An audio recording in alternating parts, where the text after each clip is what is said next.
Come play with me. Be brave, come play with wobbly lady, all woman. I laugh, cry, work, play, and ready for more.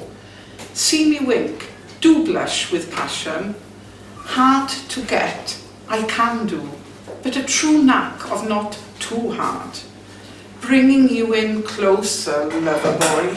Hold me tight, but not too tight, or Korea will dance its dominance, and ataxia confusion of disconnect will take the stage. You and I, my cariad, are centre stage, as ataxia, Korea, and list of unknowns, the backing team. Disabilities, yours and mine. People of power and greatness succumbing to disabilities, oh no. Crying tears of grief and loss, as bodies so naughty in not so sexy ways, winking in wonderful ways, as sexy we can still be. Carlos, I beckon you closer, oh so close, as you and I are in labour, birthing new abilities, while still parenting lovingly our disabilities. One more push, Carlos, to dare to bring in new life to cherish in our changed lives of togetherness. Surrender we don't, but safely own our suffering and loss, with acknowledgement of losses and grief, suffering and fear. This creates shifts to bring in new dreams. We're both creative and passionate, so yes we can, and we do the message we spread over and over. We rock and roll in unique ways that many will never grasp or experience. This privileged chance to keep going forward, a huge responsibility, victorious and vulnerable. All possible, says wobbly lady, that will not stay down. Strut your stuff, says strutting wifey. You and I, peacocks, so proud, owning every bit of the creator's pieces to bake a recipe made of love. Our cake to share together, enough cake to offer others, invited to join our table of celebration.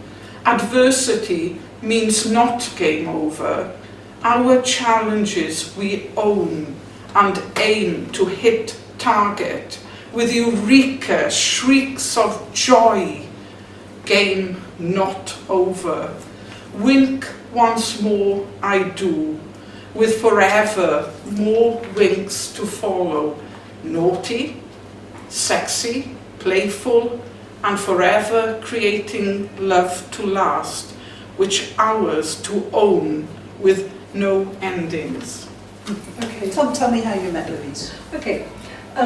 Well, before that, just as a little preface, while preparing for this, we had a conversation about how important it was to actually explain what condition you, Louise, have with ataxia, brain atrophy, CORI, full movements, and you asked me, you said, well, this is a very interesting one because if someone knows my diagnosis, how does it change the way they relate to me, they view me as a person? So that was big light number one, and which I really want to flag up as sort of a key theme really today. Because when I first met Louise, I had never met anyone like you, and I certainly didn't know what the implications of those words were. And I met you in the end of 2017, beginning of 2018. Yes, I think it's the end of 2017 at Scandinavian Hospice, where you were attending the daycare centres, and I was volunteering as a CWTP practitioner, and I had a little bit of guidance from Sister Saskia and people who gave me a little bit of guidance, but actually I had no idea. And you and I leapt in, jumped in. You were very open to the ideas that I was suggesting, and I made a lot of mistakes, like, do you remember the time in front of the fish tank? Oh, yes. Yeah, the movement. Yes, and then afterwards, Sister, because I thought that would be a quite interesting starting point for a writing exercise and, you know, going into their world. And Sister Saskia said to me afterwards, gosh, how did she cope with that? And I said, oh, why? I said, but, you know, she had a go. But I actually enjoyed it because I felt comfortable. Yeah, it's uncomfortable neurologically. Yes. But psychologically, I loved the opportunity, and I would say I have to remove myself. There we are. Yes, yes. Yeah. And your love, as you said in your own words that you said to me, writing has always been an essential extra organ for you. So I was really struck by how responsive you were to this sort of writing. Actually, of all the hospice patients that I've worked with, you got what I was offering, and you leapt in, and you know, we went to some very beautiful and painful and frustrating places, but your openness to my not knowing what your condition meant in terms of what you could and couldn't do, but the way you communicated to me. And I do remember that time we did some free writing, and then we used, you know, lots of materials in the making room, in the craft room, Yes. and then it ended up with you producing your anthem, which you sang as the chorus, the anthem that you produced, and you sang. I thought the roof was going to come off the hospice building. It was so beautiful. And then the idea of you very much wanted to write your memoir, so we set up a structure, an email correspondence. So I would set you an interview question, and then you'd reply to it, and we'd have a certain definite time structure to do this. Because of my shorthand, for what I understand about how you operate now, is that you have lost your full stops, and I love that as a very descriptive way of describing things that I don't really understand otherwise. So we negotiated boundaries, and we would review boundaries, because sometimes I would be concerned about your energy levels, because you wrote and wrote and wrote, and you were very respectful of my time, so we would review. And then it got to a point where we were looking for an editor, and we were looking for funds, and we were looking for publishers. And this is the bit I want to check with you about your permission. Can I refer to the cancer? Yes, Thank absolutely. you. Specifically? Yes. Yes. Yes, I'm open.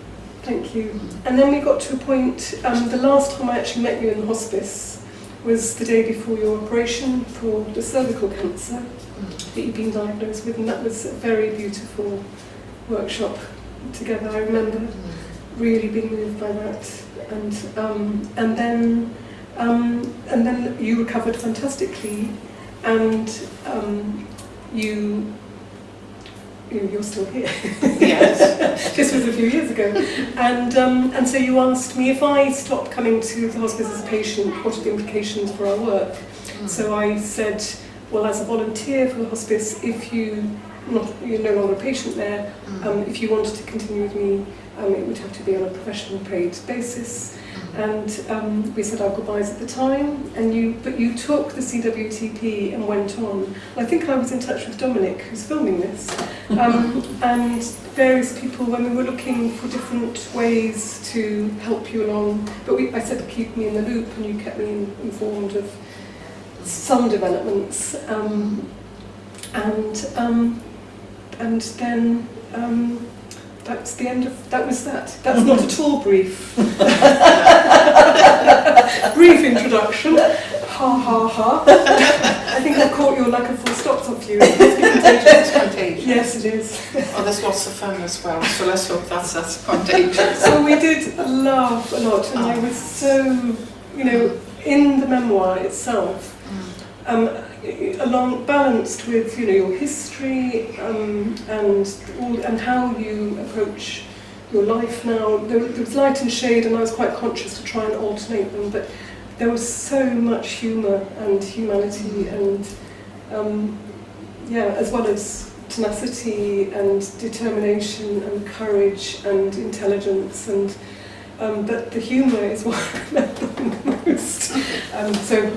End of that. Thank you. Louise, is there anything that you want to share with us that you wrote with Kate at that time? Have you got anything in your pieces there? With Kate in the memoir, I think that isn't exactly on hold, it's being held to see where it goes next.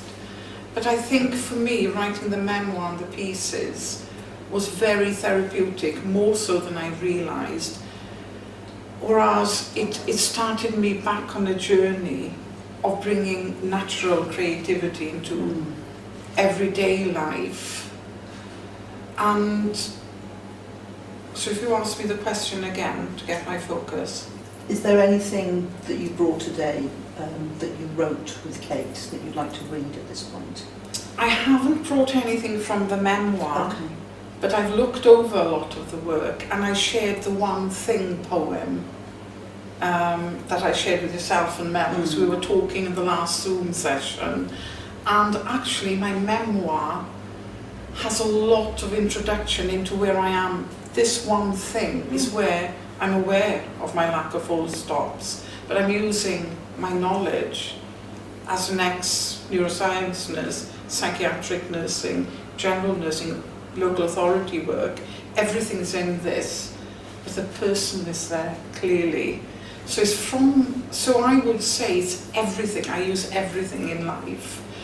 And that one thing, I would say, comes from that memoir.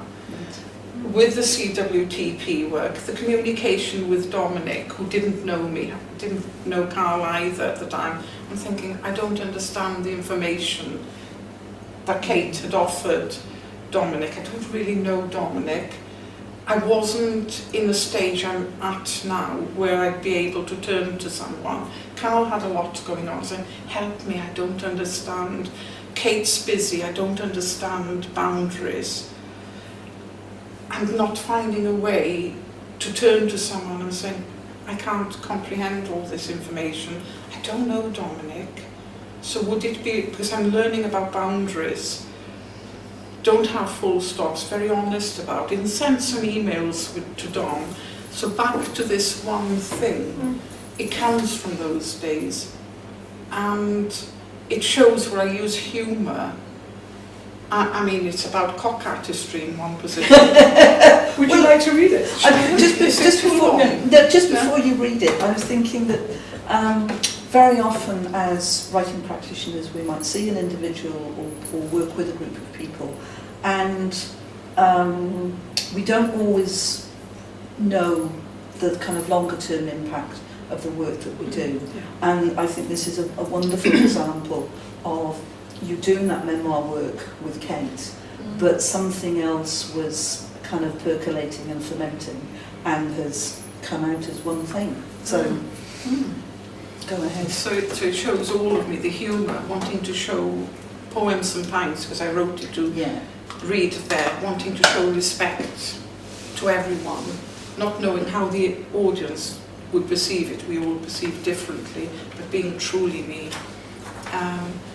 One thing, aiming for 3 minutes, 5 minutes tops, full stop to follow. I am a person lacking full stops. Hint of improvement breathes hope. My brain physically changed, living the whole person experience. Body, mind and soul knows which song to sing. On a mystery medical tour, brain of befuddle, trying to tame the tangents, gloriously gliding, held by life's abundant threads. This life truly an adventure, believing in endless possibilities, daring to create and recreate, designing what needed. Life offers no promises, still trusting my journey. Courage needed, freedom and peace never easy. This knowledge, the key to release. My one thing word is scary. What is your scary story? Is your experience causing you to be stuck? Are you using your word scared to actively make changes? My scary, where do I begin? With my heading, one thing. I drew with my finger an erect penis. This drawing on the steamed window of a public service bus. Did I scare or offend? Apparently not, reports my husband, who was sat next to me. Youngsters nearby saw an oldie. I was considered to be drunk or a naughty oddity. A source of amusing intrigue, I think, the conclusion. No memory have I of the cock artistry. Since discovered, my brain was not well. My brain was shrinking, but not my hips. An infection, apparently or possibly, brought to the surface suspected rare disease. Pills not working, being treated for the wrong thing. Confusing to others, I may be. Not all of me diseased. Inclined to be naughty and playful, with quirky humour. This not a disability, but easily labelled dysfunctional, in the hands of mistaken awareness.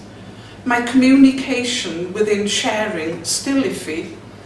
Dearest husband, quick to decline when I suggested we once more experience cock drawing on steamed bus windows. Do please recognise the intended humour. More importantly, acknowledge the depth in my powerful message. We need ourselves and each other, proactively refusing to be silenced until healing brought in with real care. Visited sewers with rats and sanctuaries with saints.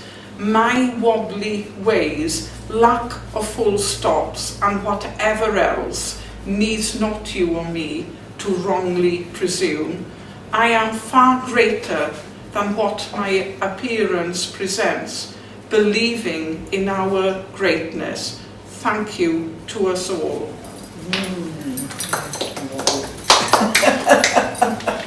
Beautifully read. Yeah. Beautifully read. Really beautifully read. Yeah, thank you, Louise. And that just sort of sums you up, I think. The humour, the honesty, and the use of those metaphors, things like training the tangent and the full stops, which has become a kind of your catchphrase or our catchphrase for you now. And I was just thinking if I could sort of say a little bit about how I met Louise. So I knew of Louise. Your reputation went before you. I knew of Louise because her partner Carl, who I also knew as Steve, was coming to Poems and Pints, and I knew that Kate, you'd made contact with Dominic in terms of looking for avenues and funding to publish Louise's memoir. And I was aware that you were going to People Speak Up's project Story, Care and Share with Eleanor, based in Llanelli. And People Speak Up, PSU, had some funding to do Cancer Cafe. And we're doing Cancer Cafe in Carmarthen at the Nurture Centre. And Dominic and I are kind of regular guest facilitators with PSU. And I was invited to come and do a session for the Cancer Cafe. And there was a woman there from PSU, and Louise rocked up with her carer. And we had an absolutely fantastic session that morning, writing from little paint cards, I think, yes, did an Yes. activity around that. And I was just kind of, as a writing practitioner facilitator, just blown away by how much you were able to write within a 5-minute prompt, and how much material that was relevant. And we didn't need, it's a cancer cafe, but we didn't need to talk about cancer. We were talking about colours and what those different colour cards might mean for us. But in the background, that's the cancer issues that we're processing.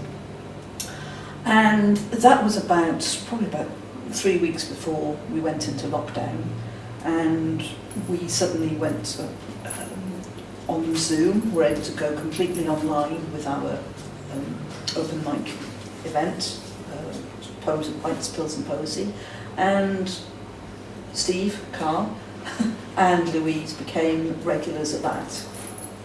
And I was having a conversation with Carl one day, and he said, what we'd like to do, what Louise and I would really like to do, is to write to each other in poetry, in poetic form. And I thought, I'll have that. That really inspired me. The prospect of working with two people and doing some poetry therapy work with two people. And we kind of talked about it and did all the things that we needed to do in terms of agreeing a contract and agreeing a price and a frame of reference for that work. And we started that work in August of last year, and all of those sessions, which I can say more about a little bit later, all of those sessions have been conducted on Zoom with the idea of me giving you some prompts, you writing a piece or Carl writing a piece, and then you dialoguing, responding to each other with that. So that's how we met.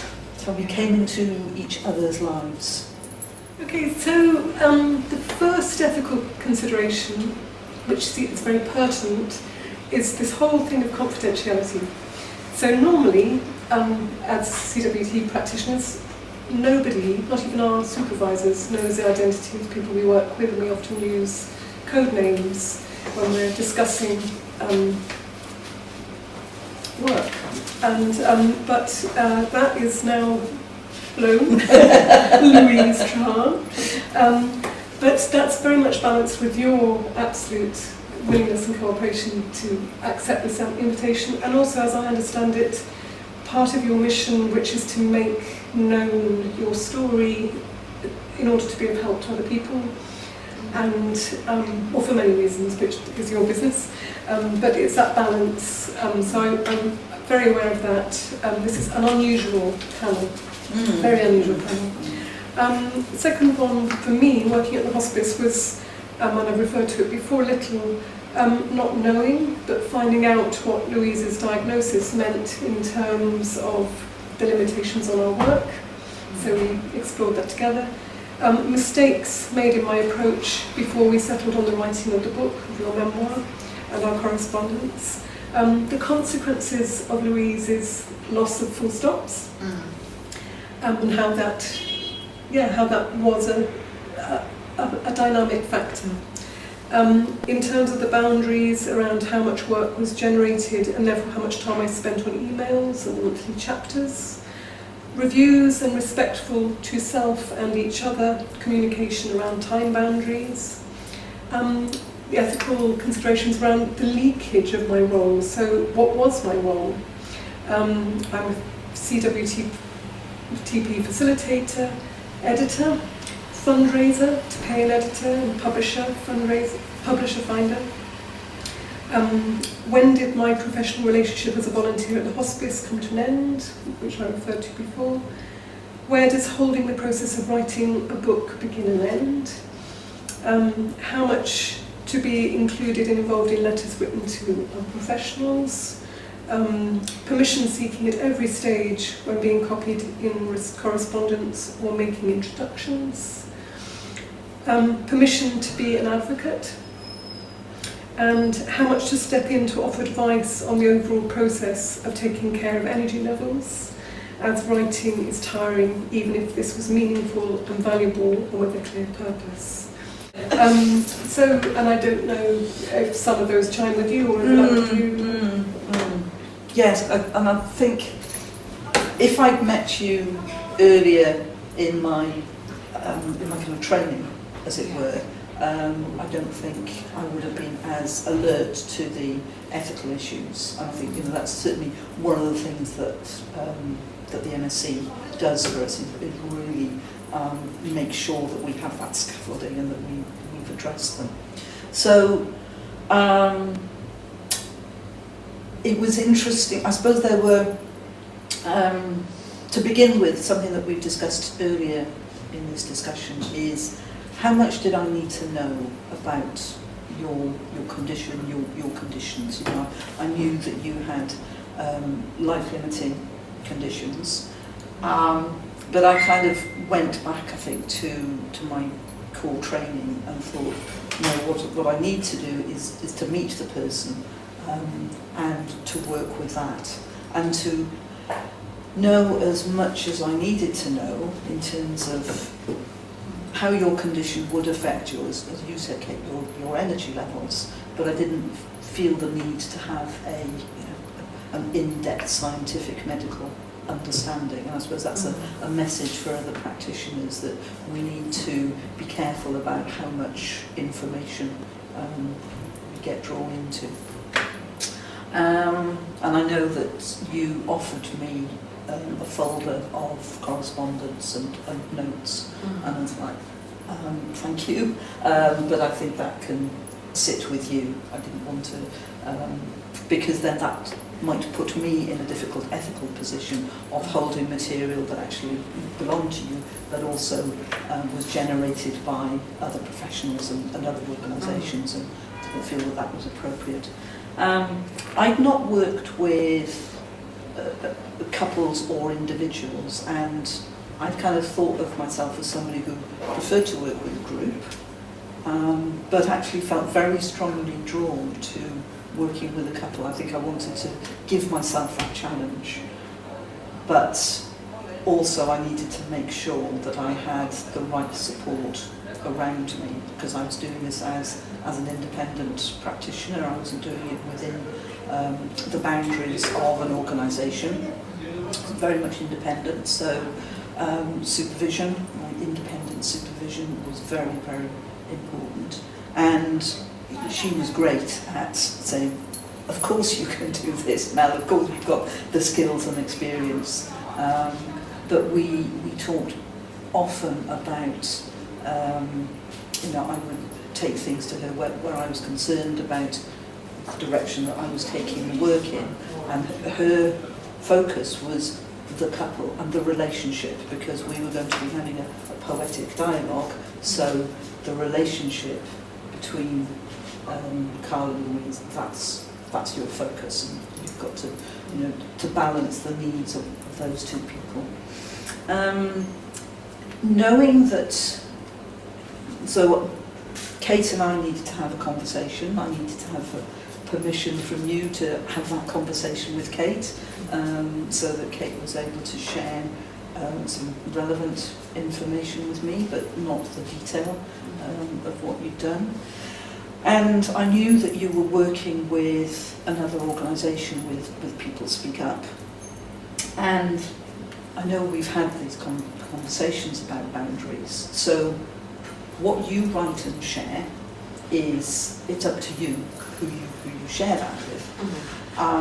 But I wasn't going to share with other people the kind of conversations that the three of us will have in our sessions. But what comes through is the product, the poetry, the pieces of narrative that you've written, which you own. Those aren't mine. You own them. But the issues that have arisen from those, they kind of belong in the safe space. So I don't go, other than my supervisor, I won't go be sharing that. But that it was elastic, and I think, Kate, you alluded to this a little when you were talking editor, fundraiser, because I know one of the things that you and Carl were looking for was, you know, potentially a collection of work that might be published. Yes. And I think what's happened for me is that notion of what is publication has broadened, because we've got the film that the two of you made for the Coracle Festival in the spring, which is a public publication of your work in a different format, Yes. in a digital film format.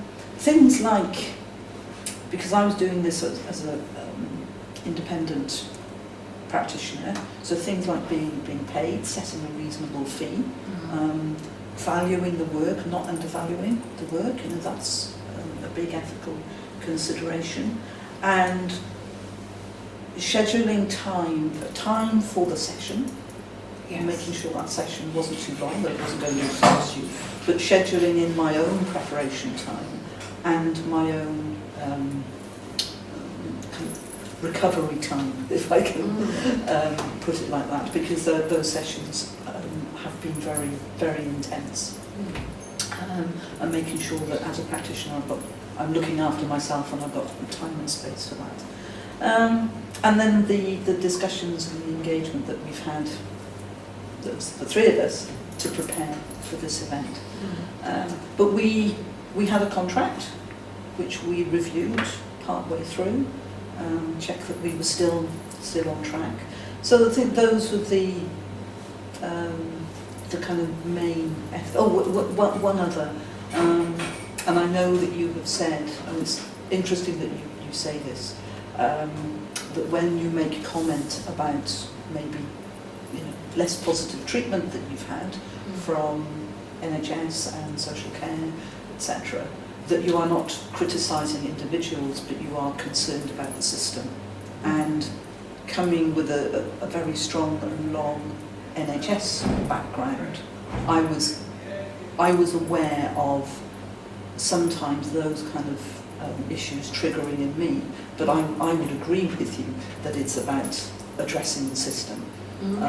But there have been times, there was one particular instance that we discussed that you wrote about in terms of a particular professional, and I was thinking, okay, so what is it like for that professional to be working with you? So I suppose always thinking about things from other people's points of view.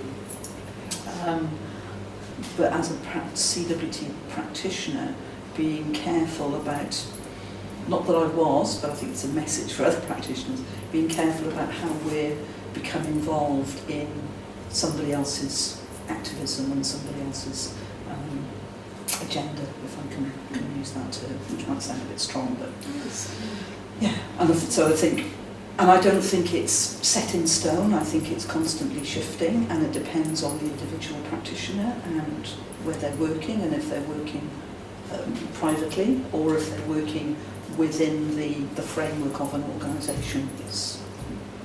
But those are issues that wherever we are, we need to consider. Have you got any response to what either Mel or I said, or is there from your own perspective any ethical considerations to add? I find through the work I've done from the day I started CWTP with yourself as a hospice patient, and the ongoing work with yourself, Mel, and PSU, I mean, Eleanor Shaw, I mean, she's just a blessing to so many people. But what I'm realising, how my character strengths and areas of confidence, and how difficult, because a lot of the cognitive changes are invisible, and something I discussed a lot with neuropsychologists, because I have high functioning intelligence in a lot of areas. I have excellent memory in some areas, but if someone took me to a cafe that I'm not familiar with, asked me to look at a menu, I would have a problem, because it's probably hard to read. There's lights, new places, people moving, and I can't memorise when I read. So with all of that, what I've learned, I'm not afraid of mistakes. I've learned to creatively love mistakes. But what I'm scared of is the people not confident or able to explore mistakes, work with it. And how many people still think I'm anti-psychiatry, which I'm not, but the system, and how people don't realise, as an ex-nurse, as an ex-welfare worker and various voluntary roles, I'm about collaborative work. I'm on everyone's side and learning, okay, if I come across as a victim or critical, ethically, what's going wrong? So the ethics for me, what I've learned from what you've both just shared, if someone's comfortable in their own shoes, that's what I've always prayed for. I can actually be comfortable enough in my own shoes so that I can invite other people to be comfortable in their shoes. And I'm realising from this conversation about ethics and diagnosis, the whole process, it's the person, the environment, the social media. Take a value to you as Louise from this creative journey with CWTP that you've been on, and how that balances with your diagnosis. I would love to hear your lovely pieces as an end piece. The most valuable thing is the person in me is allowed to thrive again through the creative process and discussions, connection with people, belonging, and actually discovering, which I've been told in different avenues, it's not your lack of intelligence, actually you're trying to communicate with someone who hasn't got the capacity, but you've taken it personally as you lacking, but the other person isn't actually recognising. You may be clumsy or can't remember bits, but you're actually communicating at a level they can't grasp, so the problem isn't with you.